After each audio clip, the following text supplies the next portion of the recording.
చూస్తూనే ఉన్నారు. ఐపీఎల్ మ్యాచ్లు స్టార్ట్ అయినాయి. ఈ ఐపీఎల్ మ్యాచ్లను ఆసరా చేసుకుని కొంతమంది యువత బెట్టింగ్లు పాల్పడుతున్నారని తెలిసింది. దానిపైన ప్రత్యేక నిఘా పెట్టాము. ఎవరు కానీ ఐపీఎల్ బెట్టింగ్లు పాల్పడద్దండి. దాంట్లో ఎటువంటి పార్టిసిపేట్ చేసి కేసులకు గురై ఇబ్బందులకు గురి కావద్దండి. అటువంటి ఏదైనా ఉంటే పోలీసు వారు చట్టపరంగా కఠిన చర్యలు తీసుకోబడండి. దీనిని ముఖ్యంగా పలమనేరులోని యువతకి పోలీసు వారి హెచ్చరికండి.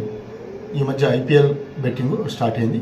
ఈ బెట్టింగ్ సంబంధించి ఎటువంటి బెట్టింగ్లకు పాల్పడినా, ఎటువంటి దానికి సంబంధించి బెట్టింగ్లు ఏర్పాటు చేసుకున్నా, గ్రూపులుగా ఏర్పాటు చేసి బెట్టింగ్లు వేసుకున్నా, లేదా ఆన్లైన్ బెట్టింగ్లు పోయి దాన్ని పోయి బెట్టింగ్ యాప్ల్లో చేసినా పోలీసు వారు కఠిన చర్యలు తీసుకోమను. ఎవరో దయచేసి దాన్ని బారిన పడద్దండి. క్రికెట్ని చూడండి, ఎంజాయ్ చేయండి, అంతవరకే కానీ దానికి బెట్టింగ్లు పాల్పడి కేసుల్లో ఇరుక్కొని ఇబ్బందులకు పాల్పడి కేసులకు లోను కావద్దండి. ఓకేనా?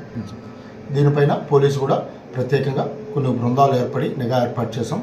వీలైనంత వరకు ఎక్కువగా లాడ్జ్ల్లో, హోటల్స్లో, కొన్ని వాళ్ళు సెలెక్టెడ్ హౌసెస్లో టీవీలు పెట్టుకొని టీవీల్లో యొక్క క్రికెట్ లైవ్ చూస్తూ, కొంతమంది మొబైల్ నుంచి లైవ్ చూస్తూ ఆ యాప్ల్లో అమౌంట్ వేస్తున్నారు. అవన్నీ కూడా నిరంతర నిఘా పెట్టాము. దానిపైన ఏమాత్రం నిఘాలో మా నిఘాలో దొరికితే కఠిన చర్యలు తీసుకోకండి.